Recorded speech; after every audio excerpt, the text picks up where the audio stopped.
Kevin himself is a Sacramento native.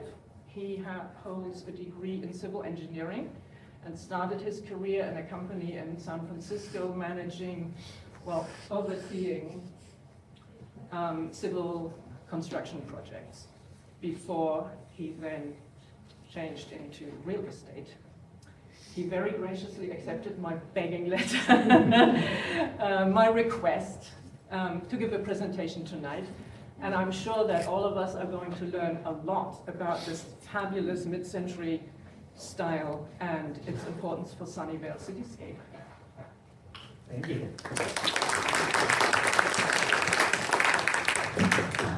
Thank you all for having me, and thanks for the introduction. I guess I can skip my first slide.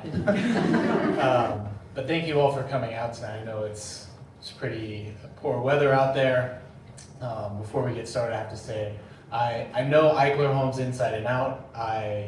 For a living, I talk to people, but I do not give presentations like this, so I am a bit nervous. But I'm excited to be here and talk to you all about something that I'm very passionate about. And it's nice to see some familiar faces in the crowd, other Eichler homeowners that I've seen at open houses, people who've purchased homes from us before, clients that we're working with now. So I'm excited to tell you all about the history and kind of where Eichler homes are today. So we already covered, Katerina, so well about our team and who we are. This on the left is my mother-in-law, Nil Erdal, myself in the middle, and my lovely wife, Palin, on the right-hand side. And this is a map of all the Eichler homes that we have sold in Sunnyvale over the years. There's over 440 homes that we've sold in Sunnyvale. Our Eichler homes total, over 220 Sunnyvale Eichlers. So we are very, very familiar. And I heard already you ask who lives in an Eichler home, but a show of hands, who's been in an Eichler home before? Okay, so a lot of people have been in Eichler homes. That's great. If you haven't and you'd like to see one, you can come talk to me afterwards. And I can introduce you to them when we have new listings. So I'm sure then everybody can spot the Eichler here. The Eichler home is on the top. And there are some unique characteristics that we're going to talk about later on. But first, a little bit about who created these homes. And his name was Joseph Eichler. And he was born in New York in 1900, and then in 1930 he moved to California. And one thing that is a very common misconception is that he was an architect, but Eichler was in fact the builder. He was not the architect, he was a developer. And when he was living in California, he rented a home in Hillsborough, this Frank Lloyd Wright home here, and it inspired him to build mid-century modern homes. And so he founded Eichler Homes after World War II, and over the course of his career, he built 11,000 homes in California. And actually, he built 3 homes in New York, but the majority, almost everything, was built in California. And he built these homes from 1949 until 1974 when he passed away. So one thing before we get into his career that I wanted to touch on was his philosophy on fair housing. You know, this was in the 1950s and 60s in the suburbs where they were using racial covenants to exclude specifically African Americans and Asian Americans from purchasing homes. And Joseph Eichler, he was very public about not agreeing with those policies. In fact, he withdrew from the San Francisco Home Builders Association because they had declared that it was okay to exclude people from purchasing homes because it was impacting the value. And very publicly he said, if you can pay for the house, you make a good neighbor, and that this is going to look poorly in the future. People can't look ahead. He actually also walked away from the housing development in Los Altos because the landowners wanted to have some restrictions. So Eichler features, let's talk about that. Big thing is post and beam construction. So there are posts and beams that carry the load of the house. In many homes you have structural load-bearing walls. A lot of the walls in Eichlers are what we call partition walls. They're not load-bearing. The structure itself is held up by beams, such as this one in the front, and then posts underneath those. That allows for floor-to-ceiling glass, much of which is along the back of the house. A lot of Eichlers, most Eichlers have flat or low-pitched roof lines. Most popular, and a lot in Sunnyvale, atrium models and courtyard models, which we'll talk about later. There was grooved wood paneling, grooved wood siding along the exterior of the home. Many of the earlier models had mahogany wood paneling inside, tongue and groove 2x6 redwood ceiling boards. Characteristically, these homes were, understated from the front, but they really opened up once you get inside and from the backyard. And then another really awesome feature that many Eichler homeowners just can't walk away from is the radiant heat. So there's a boiler that heats hot water, and it runs hot water through the copper piping in the slab, and that heats the floor and then heats the house. He also used a lot of earth tone paint colors. On the left-hand side, you will see these are all the original colors for Eichler homes. The exterior of the homes, though, were not painted, they were stained originally. And it's very rare to come across an Eichler that still has the original stain or has never been painted, but originally they were stained. And then they had pops of color for accents, front door, some of the beams in the front, fascia boards. So I'm going to talk a little bit about some differences between different eras, and we're going to go through the different eras. But on the left-hand side, you will see an Eichler from his earlier era in the 1950s and early 60s. This house specifically was on Torrington. You can see the kitchen. They had sliding door cabinets, which people said were great in an earthquake because things wouldn't fall out, but they did tend to stick. They also had this built-in kitchen table, which actually rotated, and then you can pull it out and it expands, so it allows for people to sit in the kitchen and eat. Mahogany wood paneling on the walls. And as you get into the later years, though, in the mid-60s to early 70s, this is an Eichler that we just recently sold, he did solid wood cabinets that no longer slid. They were bigger floor plans. They had walk-in pantries. Also, instead of mahogany wood paneling walls, he put sheetrock in. And there still was mahogany doors and window trim, but the walls were all sheetrocked. So a little bit about the different models. So most commonly, especially in Sunnyvale, you're going to find courtyard models and atrium models. There are a few other models that don't have courtyards or atrium, but these tend to be the most popular and the most, you'll find them the most in Sunnyvale. So on the left-hand side, we have a courtyard model. This is the garage here, and there's a wall in the front of the house, and you enter the front door into this courtyard. The courtyard is surrounded by, two walls of the house and then an exterior fence. And that's different than the atrium model, where the atrium is then, and that's where our company name comes from, by the way, Atria. It's surrounded by the entire house. So you have, usually there's 3 sliding doors accessing the interior of the home, one into like the family room, one into the living room, and one into the 4th bedroom, which is off the atrium. And these homes tend to be, let a lot of natural light in. I like the courtyard models as well because the courtyard's open from the kitchen, and you have a lot of, private space in the front of the house that usually is not utilized. So these are 2 examples. This on the left is a courtyard model that we sold on Polora Court. So in this leads into the house here, and the courtyard is in the front, surrounded by a fence, and then this home here on Pimento Avenue is an Atria model that we sold last fall.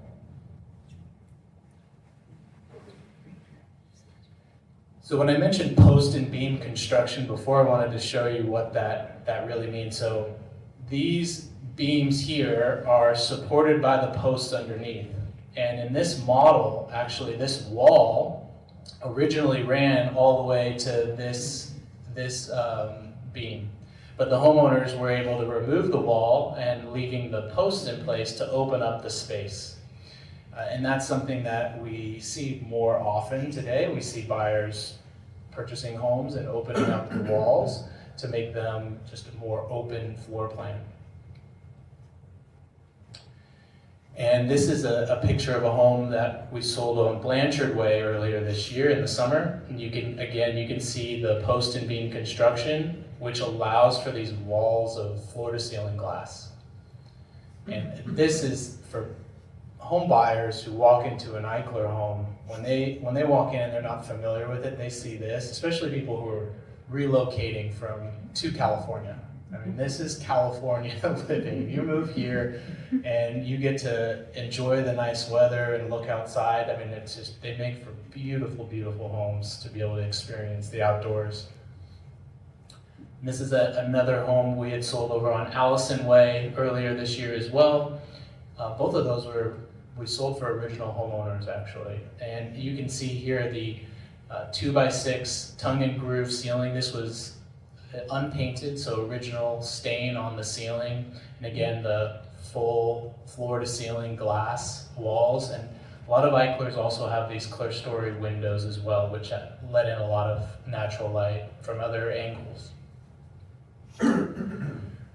So I'd like to talk now about just the beginning of Eichler homes. This is actually an ad for the first Eichler home tract that he built in Sunnyvale Manor.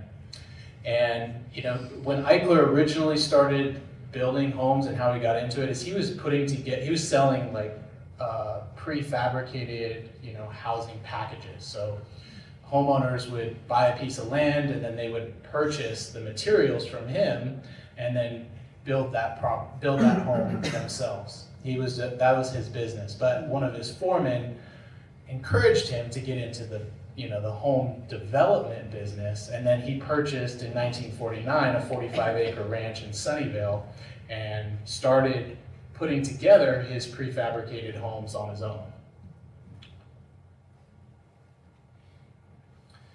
So in Sunnyvale, Sunnyvale is actually where he built his first home. And over his career in Sunnyvale, he built out 15 different tracts, over 1,100 homes in total. And I've broken it down into 3 different kind of eras. The early footholds from 1949 to 1950, when he got started. And then his expansion era when he came back to Sunnyvale in 1958 to 1962. He built 800 homes over 6 tracts. And then in his late era, 1967 to 1973, 6 more tracts and only 170 homes. This aerial map is one that I am going to walk you through, which, there we go. This is on our website, actually. You can find this on Google Maps. These are all the tracts that he's built. He started his career, like I said, in 1949. This is off of Maude Avenue. This is in Sunnyvale Manor. In 1949, he built homes without the use of an architect, and actually he hadn't incorporated Eichler homes at that time. But he built out a tract, and the homes actually in 1949 were built over here. This represents Sunnyvale Manor II, which he built in 1950. But his first homes were actually in this area right here off of North Bayview. Now those homes were smaller. They were 3-bedroom, 1-bath, some of them 2-bathroom. But they were much smaller homes, and in 1949 he wasn't working with an architect. In 1950, he also built out Sunnyvale Gardens. This is near Las Palmas Park. This little horseshoe shape. These homes also built without the use of an architect. But then he came back and built out Sunnyvale Manor with architects Anshin and Allen. And that's when the homes really started to kind of come together a little bit with what you would recognize now as an Eichler. The homes before, they had pitched roofs. Many of them were built on a slab foundation, but they did not have radiant heat. They didn't have floor-to-ceiling glass like they do now, but in Sunnyvale Manor II, which he built out in 1950, those homes started having the floor-to-ceiling glass in the back and radiant heat. Although Sunnyvale Manor II, they use galvanized steel piping in the slab, and those are no longer usually working these days. In 1958 is when he left Sunnyvale at that point. He went and built homes, a lot of homes in Palo Alto. But in 1958, he came back to Sunnyvale. And his first project was here, the Fair Orchard Tract. He built 54 homes. This is off of like Edmonton Avenue. Here's Homestead Road. And these homes were some of the first Atria models that he built. And an interesting fact is that actually Apple founder Steve Wozniak grew up on Edmonton Avenue. And he was living there with his parents when he met Steve Jobs. Unfortunately, his home was renovated to look like a ranch home. So I'd show you a picture, but it doesn't look like an Eichler anymore. After that, he built out one of the larger tracts in Sunnyvale, Fairbray. The original Fairbray, this is, I'm just trying to zoom out here. Hollenbeck Road between Fremont and Remington. This Fairbray #1 was built out in 1958. And then after that, he built Fairbray Addition, which is a very large tract. And actually, this tract is really unique as well, and something that's very special about it is he built the Fairbray Swim and Racket Club. And that was he built a few of these swim and tennis clubs in his developments in different cities. This is the only one in Sunnyvale, but it really brought a nice community feel. And I do see a lot of home buyers today who really love being able to walk and be a part of that community. After Fairbray Addition, he built out Rancho Verde. These homes are on just off of South Mary Avenue here, and then Rancho Verde Addition in 1962. Then he moved over near what is today near Panama Park. This is the Fairwood tract. These homes, you'll find a lot of smaller Atria model and courtyard model homes. And then he built out, then he left Sunnyvale after that for a while again. And actually he went bankrupt in between that point and when he came back to Sunnyvale in 1967. And this is when we got into the later years where he started building larger homes, homes with sheetrock, homes that now had grounded electrical. But they were bigger properties. Previously he was building homes that were 1,300 square feet to maybe 1,800 square feet, and now they went from 1,700 to 2,400 square feet. So in his later years, again, he built out different tracks. Rancho San Souci tract. This is just off of Homestead Road by the high school. He built out the Primewood tract. This is just off of south of Fremont Avenue in South Mary. And then the Midtown tract, which is the only tract that he built and the only homes in the 9486 zip code. And this you can see, here's Washington Park over here. There's only 15 homes in that neighborhood. They rarely come available. And then in 1971, the Fairwood Addition, just 2 little cul-de-sacs. And his last homes, his last tract that he built in Sunnyvale over off of Lauren Way. in 1973. So it was,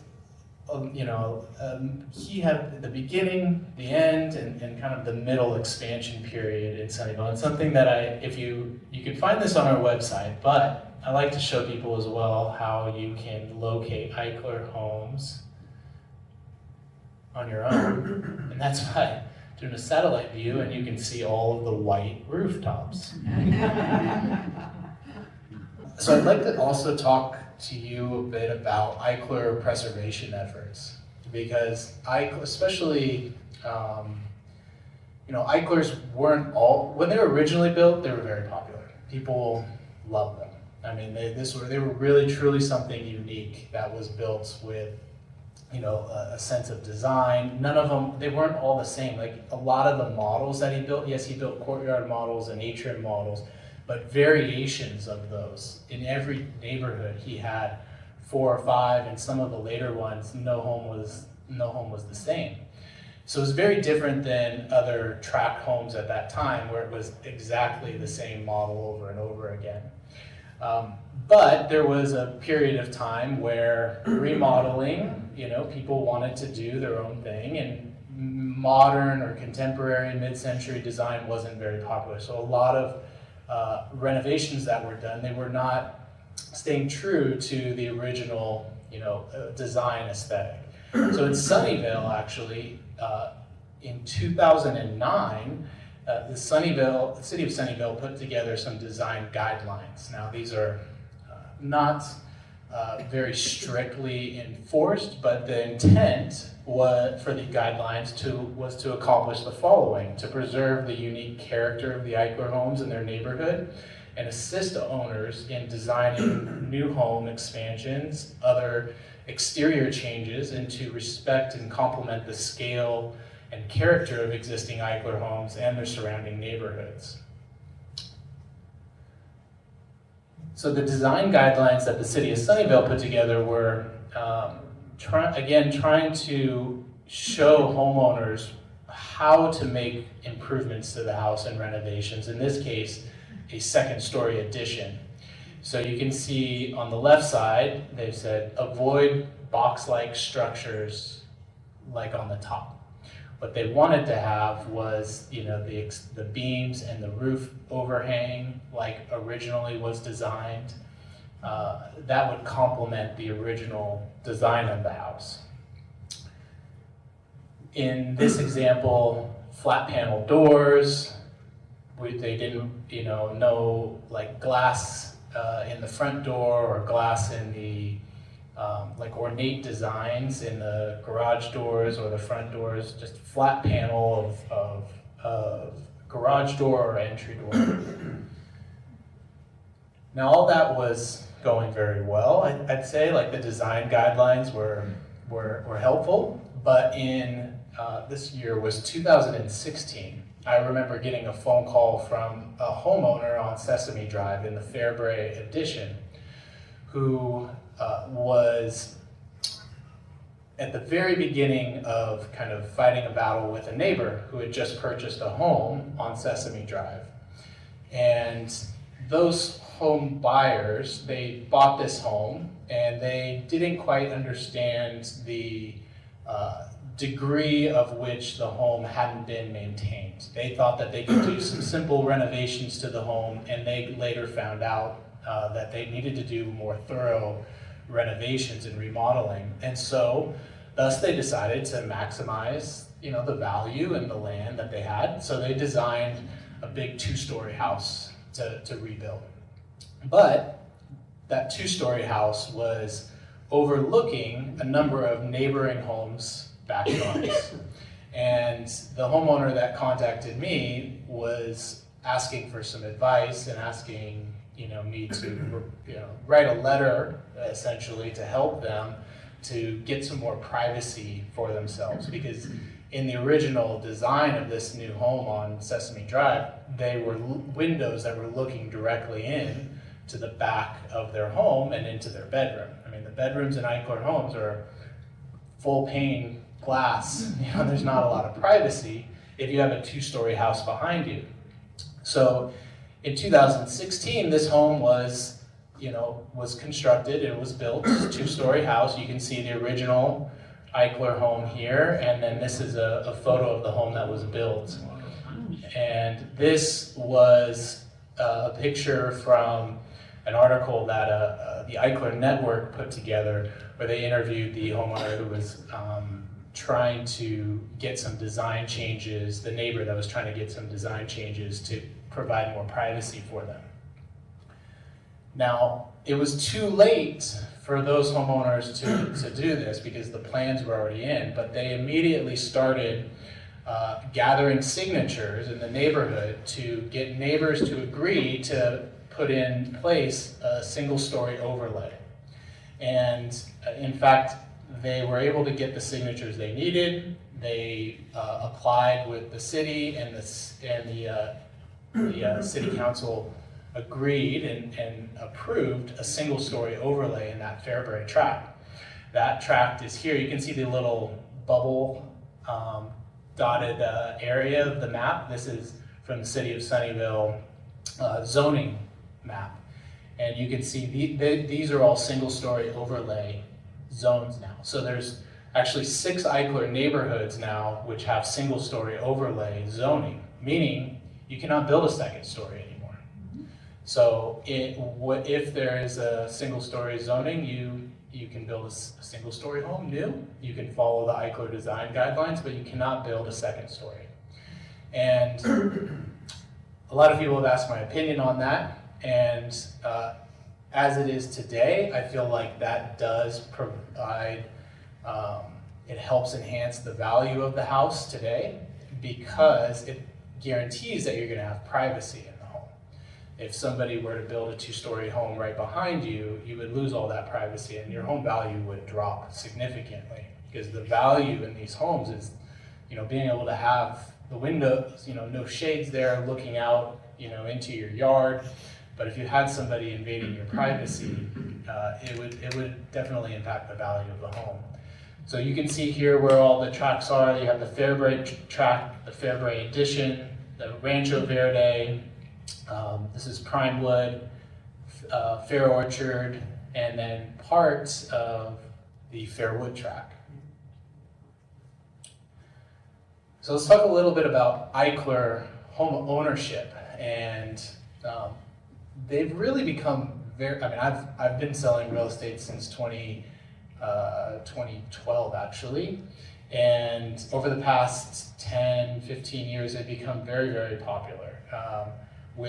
I think I mentioned before, initially they were very popular, and then there was a period of time where they got a bad reputation as being, poorly built, the material's not very, very good. They would, catch on fire with all the mahogany paneling. But over the last 10 years, there've been a lot of, more modern design has become very popular, contemporary design. So a lot of the contractors are focusing on the renovations, and there's specific contractors and designers who are working with Eichler homes, and the materials available are great. No longer are you only stuck with a tar and gravel roof, but you can have a membrane roof or a foam roof that provide great insulation. This house here, I want to tell you, is on Lenox Way. This is what we call a double gable Atria model. That's one of the most popular models that Eichler ever built. We sold this house just a couple months ago, and it actually was featured in the New York Times when we sold it.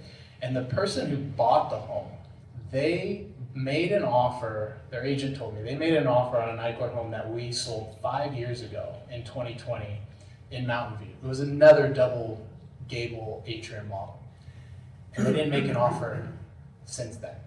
They were only looking for an Eichler with a double A-frame. And so they made an offer in 2020, and they waited all the way until 2025 to make another offer, and they bought this home. So it just goes to show you how there are specific buyers who are very, very keen on purchasing an Eichler home and just the right floor plan and right model so that they can turn it into their own home. And a lot of buyers are doing some significant renovations today. So this is a home that we sold in Sunnyvale. This is the original kitchen. And you can see even some original appliances, Formica counters and mahogany paneling. And this home went through some pretty significant renovations with an architect named John Klopp, who's very popular and does a lot of work with Eichler homes. I'm going to show you some before and afters of this particular property and what the buyers decided to do with it. So this is their kitchen today. So this is a very, still mid-century modern design. You have the wood cabinets. You have this nice tile with I don't know, my wife would know exactly what sort of design it is, but it looks like a hexagon. Here is the bathroom and the original tile in this bathroom, and then again, more modern design. This is their dining room, and these are also globe lights. Globe lights are an original feature in all Eichler homes, actually, from when he first started building it. Something I love about this home is when you look up here, you can't even tell where there's a wall. Unfortunately, I've had 3 people walk through glass walls at open house. I laugh because everybody was okay. But it is something you have to be aware of when you walk into an Eichler home, especially because we clean the glass right before they go on the market. And this is what they turned it into. So they instead of the globe light, they have this George Nelson bubble lamp, which is also mid-century. And this is another home. This is going to be an example of a very modern home. So this is another double gable model this is on Maraschino Drive in Sunnyvale. This is just on South Mary and Ticonderoga. And this home was sold by the original owners. And this is an example of what it turned into. It's very modern, it's all white. This is the atrium originally. And this is the after.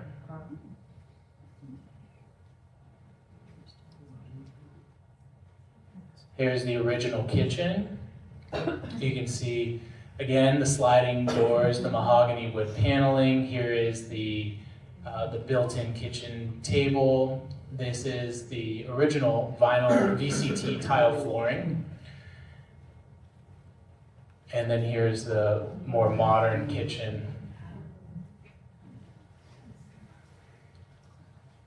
Oh, the bedroom, oh yeah, here's the original bedroom. Personally, I like the original more, especially because they have the stained ceiling.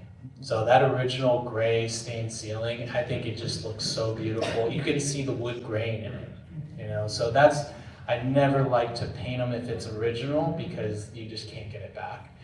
And it really contrasts well with the white beams or another color beam, but that gray ceiling.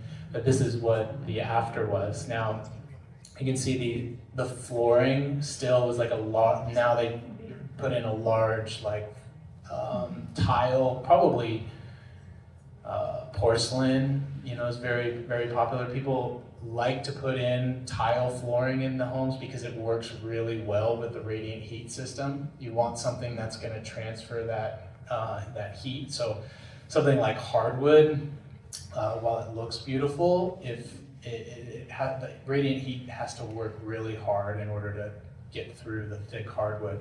And if you ever have, which you will have leaks in your radiant heat, you have to take up the flooring in order to fix it. And so if you have hardwood flooring, it's going to be very difficult to get it out and put it back without having, a very obvious place where you cut the flooring. And then this is the back of the house. And there is the after. So you can see now they've taken that whole that whole, well, there was a wall here, you can see, and they just took the whole wall out and put in glass that basically folds into the wall, so it's just a completely indoor-outdoor. So you can see that the homes originally are beautiful in itself, but they also lend themselves now to much, more modern design, which if you're a buyer and you want to do that, these are just a great starting palette for something, really modern like that.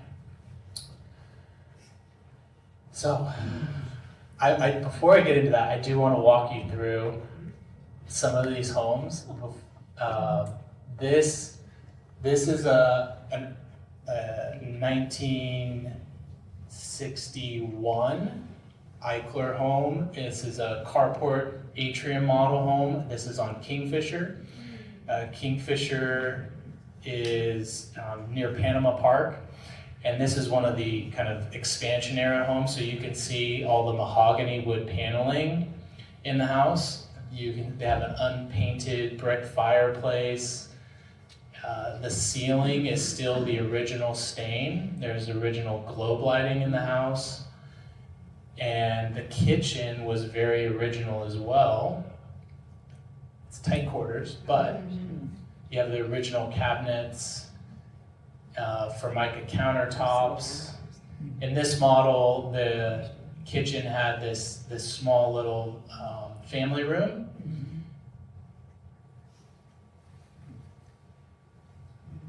And the living room, again, opens up to both the backyard.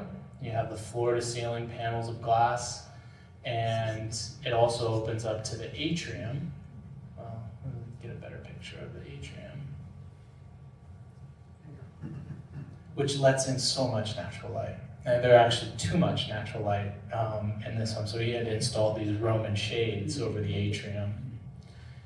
And some of the other, I want to show you these. We never take pictures of closet doors for listings, but these are original closet doors, which are pretty, I think, are pretty cool. And in this house, actually, there's drywall in the bedrooms, but you can see the mahogany wood trim and the doors for the house. And these is like original hardware in the home. This home was being sold by the original owner, so there was a lot of original features still left. But this house was 1,550 square feet, so it's 4-bedroom, 1,550 square feet. Pretty standard for the neighborhood. But then this is an example on Lenox Way. This is the home that was featured in the New York Times that the buyers waited 5 years to find. And this property was over 2,000 square feet. And this is the 4th bedroom off of the atrium. This is in the 1967, I believe. These are the original closet doors for this home. It had sheetrock everywhere. Original outlets that were grounded. But you can see this just makes a beautiful office space. Open to the atrium. It's high pitched ceiling and glass up above. And as we walk back into the living space of the home, you'll see why these properties are, this model in particular is just so popular, because you have this very high ceiling that's probably 20 feet as opposed to standard 8-10 feet in some of the other Eichlers. And this actually was in the kitchen. A lot of the kitchen was original as well, if I can get us there. I'll go this way. So in the kitchen, this is original tile, actually, ceramic tile. So he was no longer, he would have installed luxury vinyl tile as well, but originally in this model, the ceramic tile was only in the entry, but the original owners had him added into the kitchen area as well. But these are, you can see there still was the table, which swung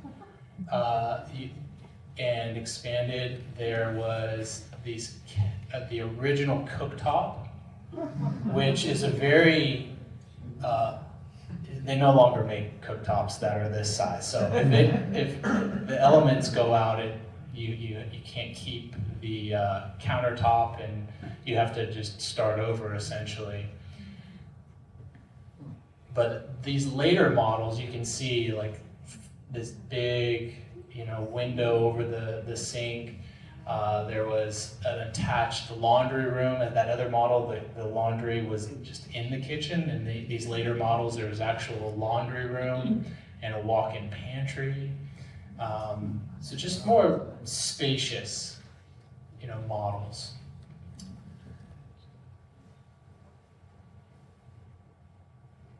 And that concludes my presentation.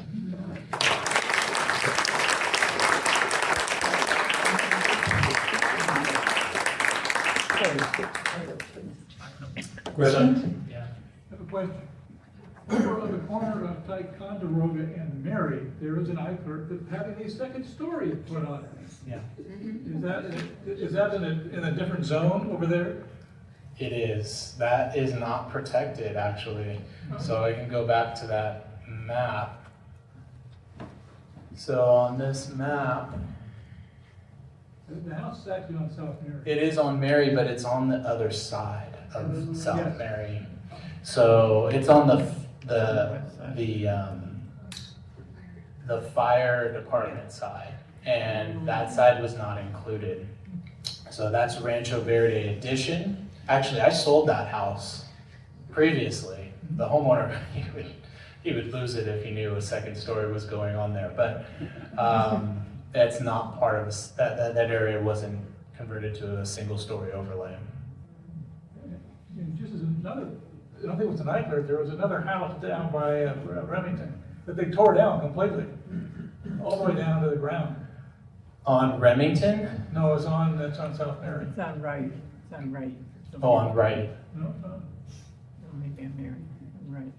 So Mary's here, right's not right. It's near Remington. Remington up here. One block in from Remington, going south on Mary. But it's on Mary. It's on Mary. Oh, but not an Eichler. No. Yeah, yeah. So there's actually only one neighborhood in Sunnyvale that is a single-story overlay that is not Eichler homes, and it's this one here. It's just south of. Oh, not that one. Sorry. Where are we? Over here. These are not Eichler homes. I'm not sure when or why they were converted to single-story, but those other properties weren't done. There was an Eichler that was rebuilt completely on Sheridan Drive a few years back. It burned down, I believe, with the front of ours. He got out in time. Oh, well, That's done. that's I think a different. I'm thinking of a different one. Okay. But there was one where it was actually homeowners that also owned an Eichler on Sheridan, and they bought a home that was in pretty poor condition, and then they rebuilt it, but it looks exactly like an Eichler. Yes. Yeah. Oh, years ago, I have friends who lived, I think it's Sheraton Court, one of the original Eichlers. Claude Oakland, who was one of his architects, made a second story on it. It's beautiful. It's very integrated. They had 6 kids. They needed a good sized house. And but it's in a cul-de-sac, and I think it's Sheridan Court is the name of it. And I would urge anybody to go by and see what can be done with a well-designed second story, because that one that's going up on Mary just looks like somebody's taking a box and popping it on top. It's kind of weird. And I'm waiting to see what the final outcome of that one is. Yeah. Yeah, the one on Mary. Hang on. Sorry. Yes. Okay. You were saying that he built in several phases, and you said, when he went away and he came back. Yeah. So where did he go, and was he building Eichlers? He was building Eichler. So he built Eichler homes. He built I mentioned 1,100 in Sunnyvale, but he built 3,000 in Palo Alto. He also built a lot of Eichler homes in Marin County, in San Mateo, Redwood City, built a few in Menlo Park, Cupertino, San Jose and Willow Glen. There's a little pocket near the Westgate Shopping Center. In Southern California, in Orange County as well. In the East Bay, he built homes in Walnut Creek. He built homes in Concord, in the Oakland Hills.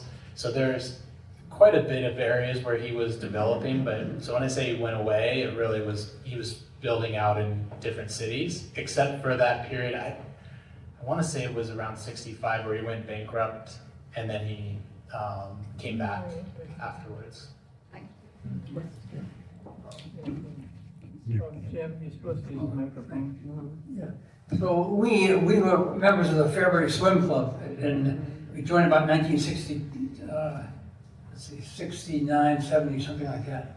And it was full of people who were boasting that they were the ones who built the private individuals who built the Fairbury Swim Club. And I'm wondering if you don't understand what the relationship was between homeowners and Eichler in the building of that swim club. I do not know, Okay. but I'm gonna find out. They're all dead by now. If he was doing so much building, why did he go bankrupt? That's a great question. I think so, exactly. He was overextended himself, just ran out of cash.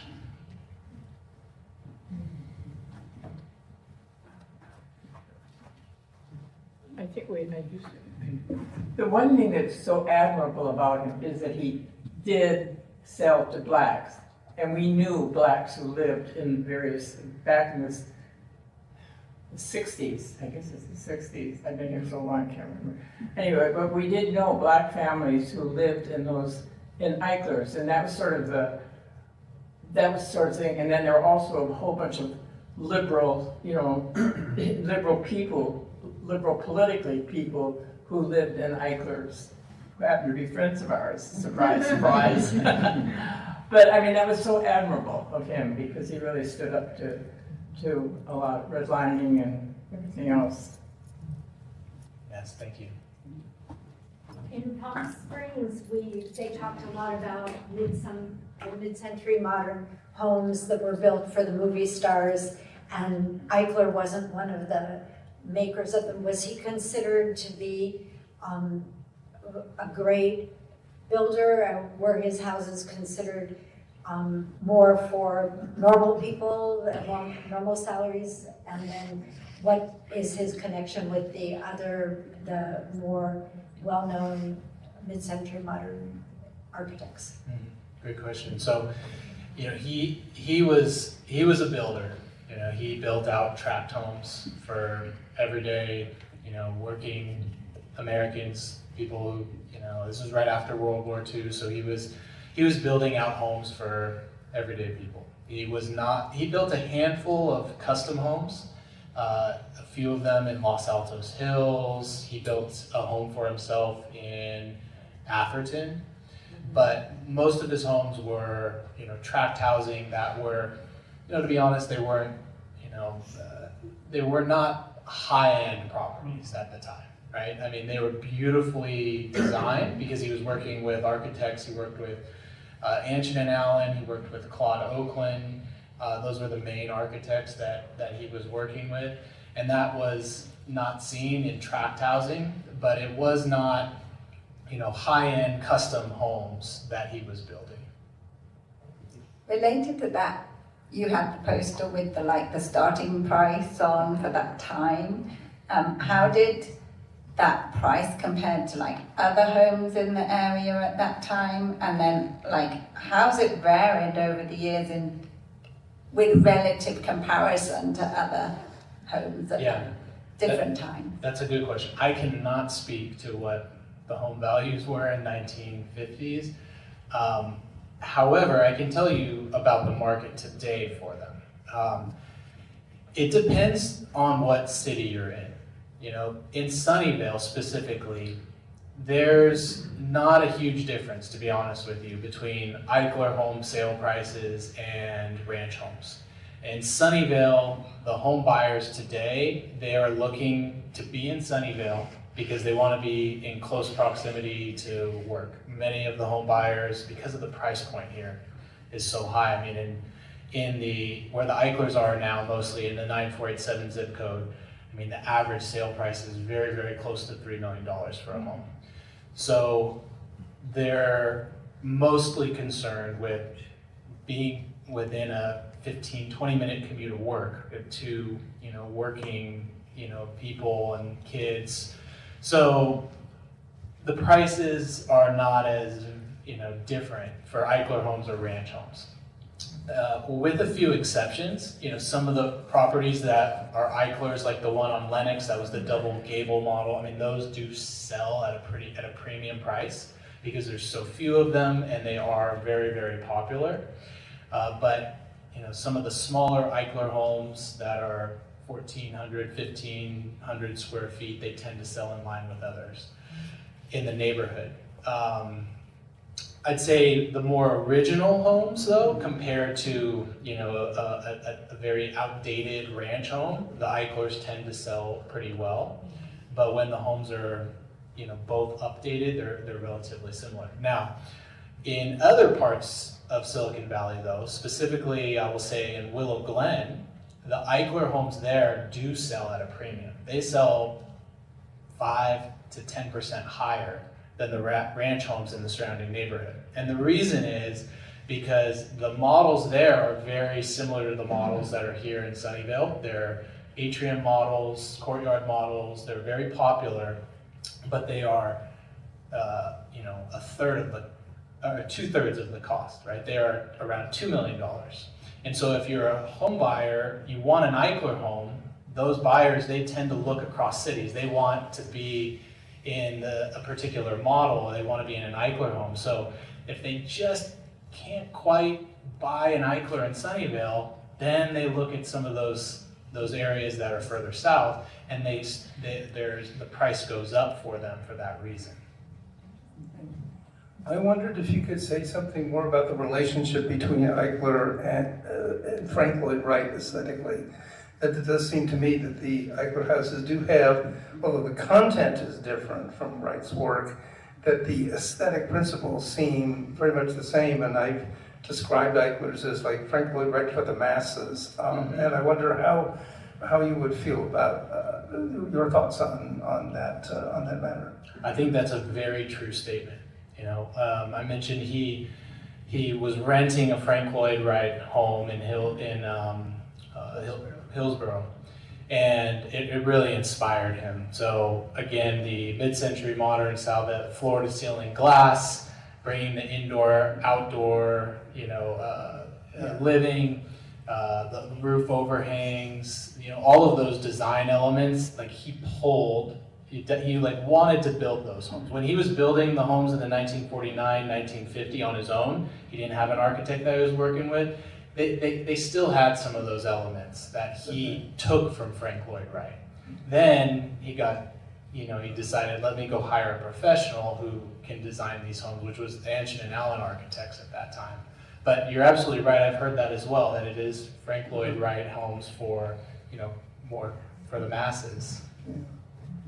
Yeah, I was interested in what you said about the those early ones, because I grew up in that very large tract on the east side of Hollenbeck, and I remember going over to that 1949 tract that was on the other side of Remington, and it never occurred to me that those were Eichlers, because they look so very different. Yeah, they didn't have radiant heat, and he wasn't working with architects. I mean, that is an example of like when you think ranch homes have a different style, but they weren't working with architects to build them, right? So if Eichler hadn't decided to partner with these, architects at that time, all of his homes probably would have looked like those homes in Sunnymount Gardens there off of Remington.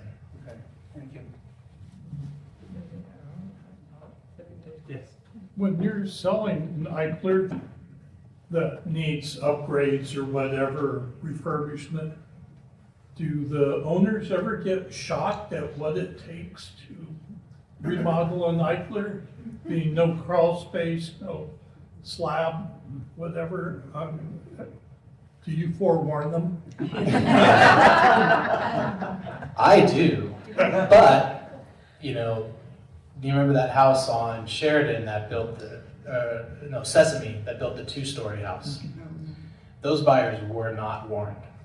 They didn't have representation themselves. They worked with the agents that were selling the house.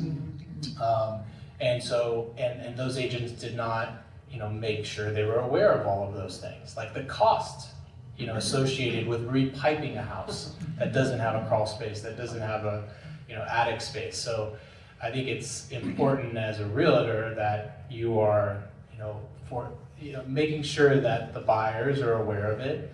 Our sellers, you know, we make the process very easy for them if we're renovating a house to sell the property by managing that, project managing the improvements for them. But I think it's something that home buyers definitely should be aware of. And I get a lot of questions. That's one reason that, you know, a lot of our clients end up hiring us. It's not just because I understand Eichlers myself, but I can walk an agent who is representing a buyer through all of this as well. Many agents have never sold an Eichler home.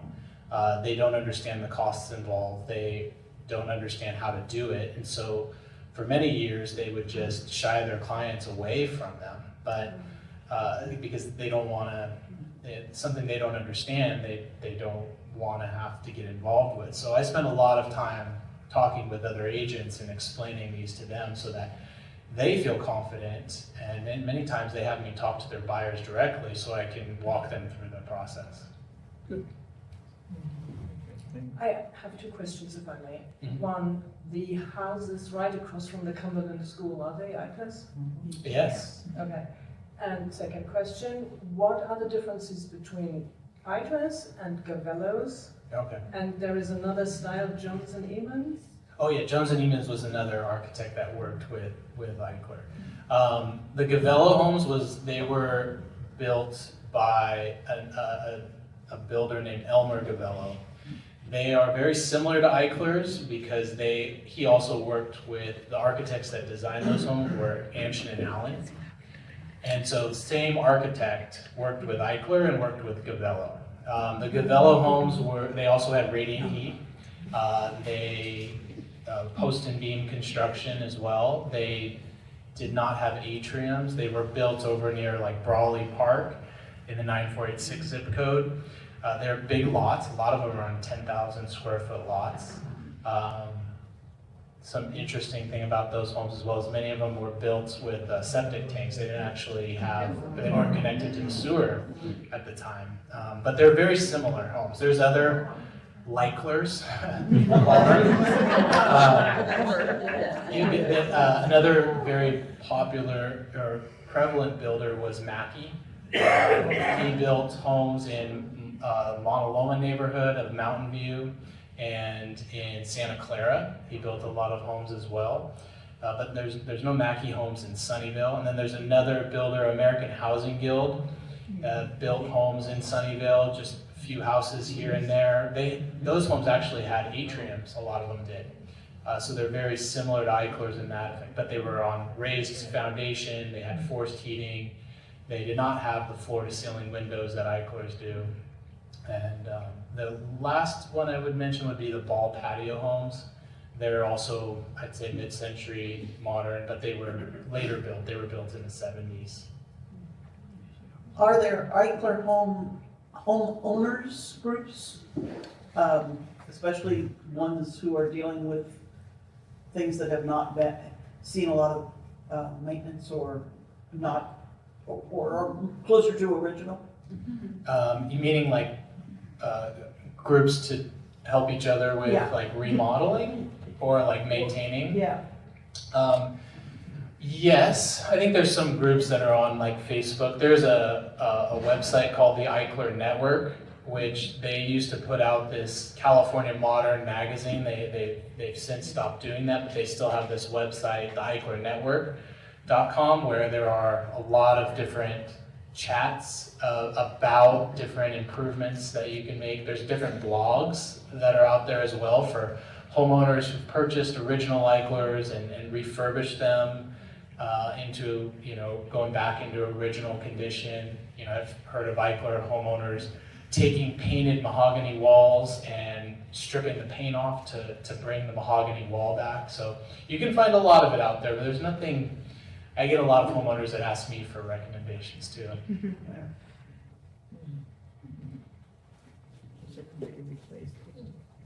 Has everyone replaced those windows? I witnessed a person going through one of those windows on a Halloween party.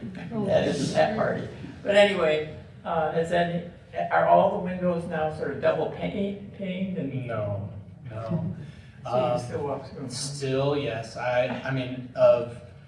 In a given year, I sell between 25 and 30 Eichler homes, and I would say well over half are still original single pane windows.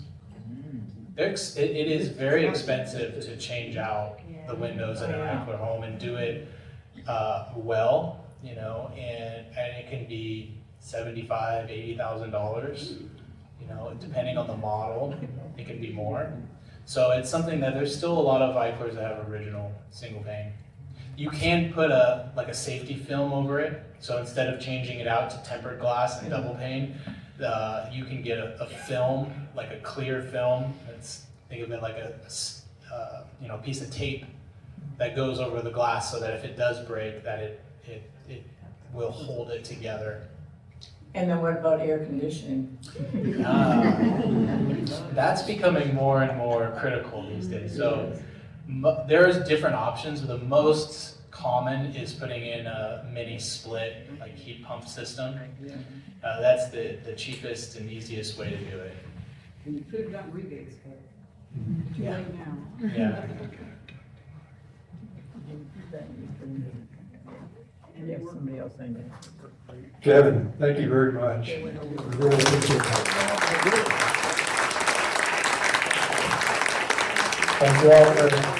Thank you all for coming, and I hope everyone drives safe home.